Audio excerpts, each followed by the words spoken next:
Ok, alors là on est face à un bon exercice pour s'entraîner à la factorisation des polynômes. Alors juste avant, je tenais à vous prévenir que en collaboration avec l'ESCP, le programme Chance Augmentée et Major Prépa, à partir de fin août 2022, je vais animer régulièrement des sessions de maths grand public sur le campus de l'ESCP qui sont bien sûr ouvertes à tous les préparationnaires de CG et qui seront totalement gratuites pour les boursiers des échelons 4 à 7 et sinon à 5 € de l'heure pour les autres.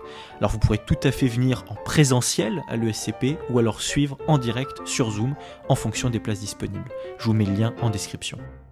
Alors l'énoncé le voici, pour tout n qui est un entier naturel non nul, on pose Pn de x, donc le polynôme là indicé n, ok, il est égal à 1 plus toute cette grosse somme là, donc la somme pour k allant de 1 à n, de x fois x plus 1 fois du coup x plus 2 fois x plus 3, etc. jusqu'à fois x plus k moins 1 et le tout divisé par factoriel k. Alors voilà, donc c'est pas un polynôme dont on a l'habitude, et on va essayer de bien comprendre comment est-ce qu'il fonctionne, j'allais dire là, avec cet indice k qui est ici, avant même d'entrer dans le vif du sujet, c'est-à-dire factoriser P2, P3, puis Pn, donc pour tout n entier naturel non nul. Alors avant de s'intéresser à la première partie de la question, j'allais dire, c'est-à-dire la factorisation de P2 et de P3, qui sont vraiment des exercices calculatoires, ceux-là, j'aimerais un petit peu qu'on s'intéresse à la valeur de P1, de P2 et de P3 pour comprendre comment fonctionne l'écriture du polynôme qui est ici. Alors première chose, P1 de x, à quoi est-ce qu'il va être égal P1 de x? P1 de x est égal à 1 plus, alors la somme pour k allant de 1 jusqu'à 1, parce que je fais prendre à n la valeur de 1. Et donc du coup, je vais avoir seulement un seul terme, le terme où k vaut 1. Alors lorsque k prend la valeur 1, là il se passe un truc quand même assez remarquable, c'est que alors déjà au dénominateur on a factoriel 1, bon ça fait 1, mais alors au numérateur il faut faire bien attention, faire très attention à ça. Parce que là vous voyez qu'on a x fois x plus 1 fois x plus 2, etc. jusqu'à fois x plus k moins 1. Bon. Mais quand k prend la valeur 1, vous êtes d'accord que là, le dernier terme, qu'est-ce que ça va être? Ça va être x plus 1 moins 1, c'est-à-dire tout simplement x.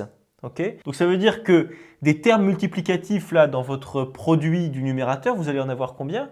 Vous allez en avoir un seul, ça va juste être x. Et ça, il faut faire bien attention parce que ça veut dire que le x plus 1 qui est ici, on ne va pas le prendre en compte en fait. Là, comme k vaut 1, tout cela, il vire entre guillemets, enfin c'est pas qu'il vire, c'est juste que c'est le cas où justement k vaut 1. C'est-à-dire que le x plus 1, on ne va pas le prendre en compte dans P1, vous voyez? Quand bien même il est effectivement écrit juste ici dans le cas général, et bien là, lorsqu'on prend n qui est égal à 1, on voit bien que là, on va avoir x comme borne supérieure, j'allais dire, et aussi comme borne inférieure, entre guillemets, bien sûr. Et donc ça veut dire que on démarre à x, on va jusqu'à x. En fait, tout ce qui est là, ça vire, évidemment. Donc P1 de x, qu'est-ce que c'est? C'est 1 plus tout simplement x divisé par factoriel 1. Donc c'est tout simplement 1 plus x. Okay, ensuite, P2 de x.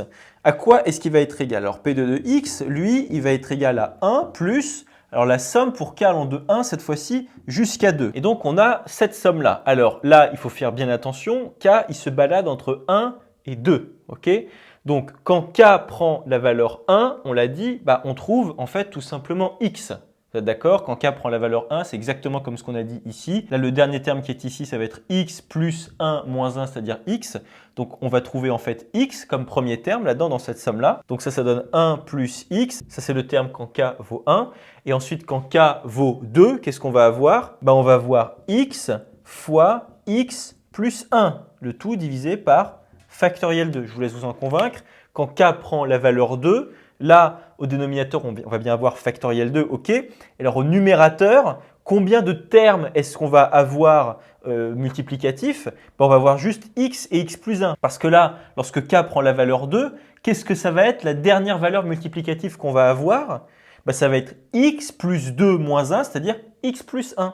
Donc, ça veut dire que on revient ici, tous ceux qui sont après x plus 1 entre guillemets, ils virent et on a tout simplement x fois x plus 1 sur factoriel 2. Donc là, vous voyez, il faut faire très très attention à cette écriture-là parce qu'elle peut paraître un petit peu vicieuse parce que vous voyez que là, avec P1, on avait entre guillemets un seul terme multiplicatif qui était là. Et là, avec P2, alors non seulement on a deux termes parce qu'on a une somme avec deux termes cette fois-ci, mais en plus, dans le deuxième terme, là, on voit qu'au numérateur, on a bien deux coefficients. On a x et x plus 1. Alors vous savez quoi, on va directement le factoriser, P2, comme ça on va répondre à une partie de la première question quand même. Et on va tout mettre au même dénominateur qui est 2 ici parce que factoriel 2, ça fait 2. Voilà, donc là on vient de passer tout au même dénominateur. Et là, c'est plutôt pas mal parce que là, on voit qu'on a 2 fois 1 plus x fois x plus 1. Là, dans ce terme-là et dans ce terme-là, on a du x plus 1 en commun. Donc, on peut factoriser par x plus 1. Et donc, on va trouver quoi comme résultat? On va trouver tout simplement x plus 1, facteur de 2 plus x, le tout divisé par 2. Voilà, donc P2 de x sous sa forme factorisée, c'est ça comme résultat. Alors, je fais juste une toute petite modification ici. Au lieu d'écrire x plus 1, je vais écrire 1 plus x. Vous allez voir que cette écriture va nous servir à avoir l'intuition pour la factorisation de Pn a posteriori. Alors voilà, alors j'ai reporté ici le résultat qui nous intéressait, hein, c'est que P2 sous sa forme factorisée, c'est ça. Maintenant, on va s'attaquer à P3. Alors P3 de x, là, il faut faire bien attention encore une fois. D'abord, on a 1 plus, et alors maintenant, on va avoir la somme pour k allant de 1 jusqu'à 3, de x fois x plus 1 fois, etc., jusqu'à x plus k moins 1, ok, le tout divisé par factoriel k. Alors maintenant, c'est parti, on va calculer. D'abord, on va avoir un 1 plus, alors quand k prend la valeur 1, on l'a déjà vu 2 fois maintenant, c'est une 3e fois qu'on le voit. Quand k prend la valeur 1, ben on a un seul terme, j'allais dire au numérateur, c'est tout simplement x. Vous voyez, parce que là, on va avoir x plus 1 moins 1, ça veut dire x. Donc, un seul terme, c'est x divisé par factoriel 1. Donc, on va tout simplement avoir x. Plus deuxième terme, quand k prend la valeur de 2, en fait, qu'est-ce que ça va être? Ça va être x fois x plus 1 divisé par factoriel 2, exactement comme avant, comme on avait vu, plus la valeur quand k prend la valeur 3, c'est-à-dire x fois x plus 1 fois x plus 2, le tout divisé par factoriel 3. Je vous laisse vous en convaincre. Si vous remplacez k par la valeur 3 dans votre dernier coefficient multiplicatif au numérateur, vous allez avoir x plus 3 moins 1, c'est-à-dire x plus 2. Donc, vous allez simplement aller jusqu'à x plus 2, ok, au maximum. Et au dénominateur, bien sûr, vous allez avoir factoriel 3. Alors là, c'est quand même assez intéressant parce que ça, qu'est-ce que c'est? C'est en fait P2, hein, c'est évidemment P2. En fait, P3 de x, c'est P2 plus tout ça. Tout comme P2, c'était quoi? C'était en fait P1, vous voyez, ça c'était P1, plus tout ça. Vous voyez, là, c'est marrant, c'est-à-dire que dans P3, là, on reconnaît très bien qu'on a P1 ici, que là, on a P2. Et donc, ça veut dire quoi? C'est-à-dire que P3, c'est quoi? C'est P2 qui est ici, qui en plus contient P1 lui-même, ok, plus tout ce qui est ici. Donc comme tout ça c'est P2, je le remplace par sa forme factorisée, comme ceci, et maintenant bien sûr je vais mettre au même dénominateur. Donc là qu'est-ce qu'il faut que je fasse? Il va falloir que je multiplie tout ça par 3. C'est-à-dire comme ça, puisque factoriel 3, comme on le sait très bien, c'est égal à 6, c'est 1 fois 2 fois 3. Donc là voilà, c'est bon, on est sur le même dénominateur, et on voit que dans nos deux termes, c'est plutôt pas mal, on a deux facteurs communs. C'est-à-dire que là, on a du 1 plus x et là aussi, et on a du 2 plus x et là aussi, on a du x plus 2. C'est pareil, hein, c'est la même chose. Donc, on va pouvoir factoriser par 1 plus x fois 2 plus x. Donc, on a ça, c'est-à-dire 1 plus x fois 2 plus x, tout divisé par 6. Et facteur de quoi? Facteur ici de 3, ok, plus facteur ici de x. Vous voyez, si jamais vous faites 1 plus x fois 2 plus x fois 3, de tout divisé par 6, vous avez bien ça. Et après, plus x, vous avez tout ce qui est ici. Donc en fait, P3 de x, qu'est-ce que c'est? C'est 1 plus x fois 2 plus x fois 3 plus x, tout divisé par 6. Donc j'ai reporté le résultat juste ici. J'ai réécrit là avec l'écriture factoriel 2 et factoriel 3 pour qu'on comprenne et qu'on ait l'intuition du truc pour la factorisation de Pn. Bon là j'ai effacé pour qu'on ait un petit peu plus de place. Mais là, qu'est-ce qu'on va se dire pour Pn, pour la factorisation de Pn? En fait là, le truc c'est que le calcul de P2 et de P3 sous leur forme factorisée, c'est là pour nous aiguiller, c'est là pour nous donner la puce à l'oreille, quoi. Là, on voit que pour P2 de x, on a 1 plus x fois 2 plus x sur factoriel 2. P3 de x, c'est 1 plus x fois 2 plus x fois 3 plus x, tout divisé par factoriel 3. On a très envie de se dire que par exemple, P4 de x, qu'est-ce que ça va être? Ça va être 1 plus x fois 2 plus x fois 3 plus x fois 4 plus x divisé par factoriel 4. Voilà, ça semble assez logique de penser une chose pareille. D'autant plus que P1 de x, on l'avait calculé. Qu'est-ce que c'était P1 de x? C'était 1 plus x. Et si vous voulez, on peut dire tout ça que c'est 1 plus x sur factoriel 1. C'est la même chose, hein, ça revient au même. Donc là, on a très envie de se dire que Pn de x, sous sa forme factorisée, il va être égal à quoi? Il va être égal à 1 plus x fois 2 plus x fois 3 plus x, etc., jusqu'à quoi? Jusqu'à n plus x. On s'arrête à n plus x et on divise tout par factoriel n. On a très envie de montrer ça. Donc, qu'est-ce qu'on va faire? Là, on va montrer ça par récurrence. Donc, voilà, on écrit ça. Montrons que pour tout n qui appartient à une étoile, Pn de x est égal à ça. Alors, c'est parti pour l'initialisation. Alors, l'initialisation, elle se fait à quoi? Elle se fait à n est égal à 1.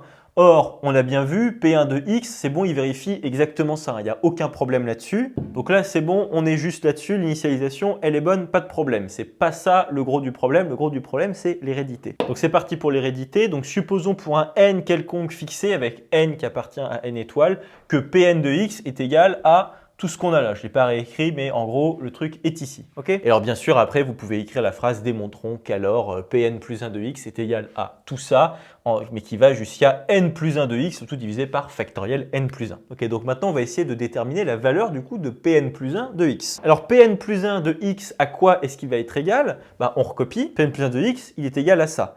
Or, on peut remarquer exactement comme on l'avait remarqué entre P3 et P2, on avait dit P3, c'est quoi? C'est en fait P2 plus un dernier terme qui va nous venir du dernier terme de notre somme ici. Et là, en fait, ça se voit extrêmement bien avec cette écriture-là. Pourquoi? Parce qu'en fait, 1 plus toute cette grosse somme-là, c'est en fait 1 plus la somme pour k allant de 1 jusqu'à n, okay, plus le dernier terme quand k prend la valeur n plus 1. On va l'écrire au propre. Donc, on tombe là-dessus, c'est-à-dire que Pn plus 1 de x, c'est quoi? C'est 1 plus...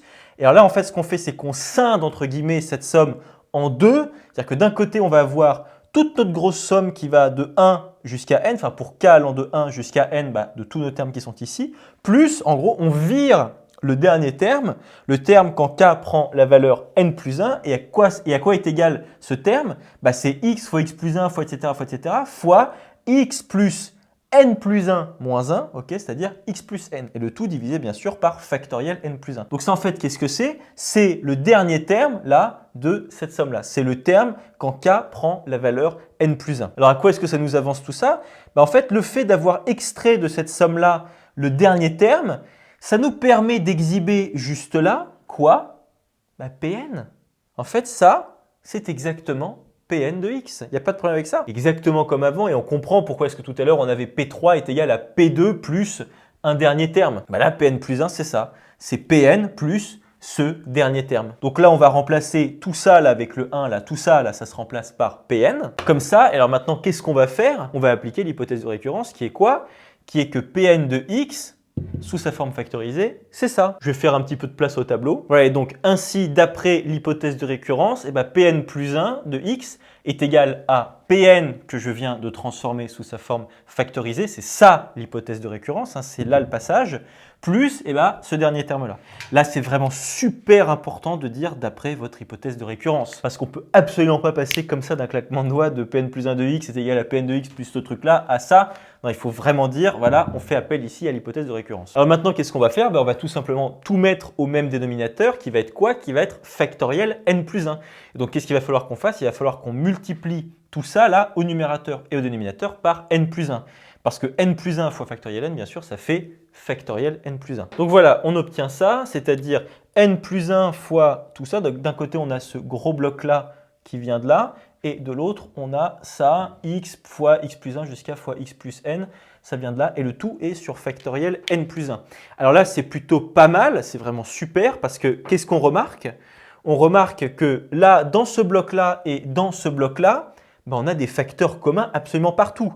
On a 1 plus x, 2 plus x, bon il est aussi là-dedans, c'est x plus 2, et ici on va jusqu'à n plus x, et ici c'est x plus n. C'est exactement la même chose des deux côtés, mais c'est juste que ici, là, tous ces facteurs, ils sont facteurs de n plus 1, alors que ici, tout cela, ils sont en facteur de x. Donc on va factoriser par 1 plus x fois 2 plus x fois etc. fois n plus x, facteur de n plus 1 plus x. Voilà, là on a fait notre forme factorisée, c'est-à-dire, voilà, on vient de mettre ici tous les facteurs qui sont en commun là dans ce bloc-là et dans ce bloc-là, c'est-à-dire 1 plus x fois 2 plus x, etc. jusqu'à fois n plus x, okay, qui sont bien là et là, et qui sont en facteur de n plus 1, ici une fois, et plus x qui est juste là. Et donc c'est terminé, c'est bon. Parce que là, on a bien démontré l'hérédité. Parce que nous, qu'est-ce qu'on veut montrer? On veut montrer que Pn plus 1 de x, c'est quoi? C'est 1 plus x fois 2 plus x fois 3 plus x fois fois n plus 1 plus x, le tout divisé par factoriel n plus 1. C'est exactement ce qu'on vient de trouver. Donc, l'hérédité est terminée. Après, si vous voulez, vous pouvez faire une petite conclusion avec la fameuse phrase d'après le principe de récurrence. Et comme l'initialisation fonctionne, c'est bon, la récurrence, elle est bonne. Et donc, le problème est terminé. Voilà.